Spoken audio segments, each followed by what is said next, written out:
The website politicalcompass.org has been around since 2001.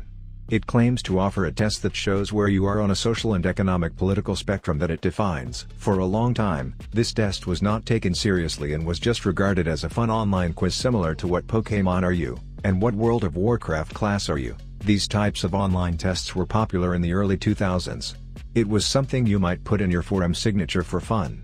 In recent years, people have mistaken this online quiz as some kind of scientific test and regard it with a legitimacy it in no way deserves. There are numerous glaring flaws that prevent this quiz from being a valid metric for anything. Let's look at the test itself. Firstly, at the top of the first page is a disclaimer.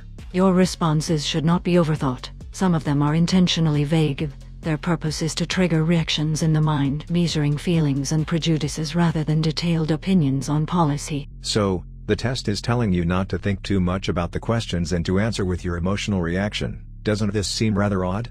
If this test is supposed to be rooted in science, it seems pseudo-scientific at best so far. It also assumes you are the type of person to have an emotional reaction to a political statement. Secondly, you can only agree or disagree with a statement. You cannot give a neutral answer.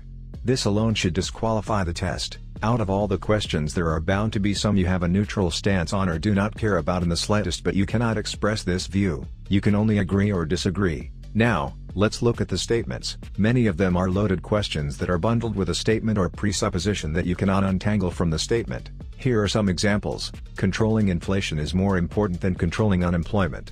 If you are not someone who believes that central bankers should micromanage the economy, there is no possible way to give a satisfactory answer to this question. It is regrettable that many personal fortunes are made by people who simply manipulate money and contribute nothing to their society.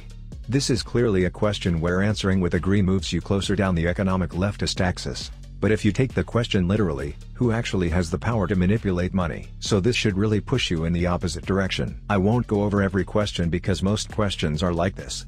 As you can see, no reasonable person could consider this a serious test. The inner workings of the test have long been a secret, but someone managed to reverse engineer the code, and you can see for yourself how silly the test is. I'll put a link to this in the description below. Anyway, that's it for now. See you in the next one.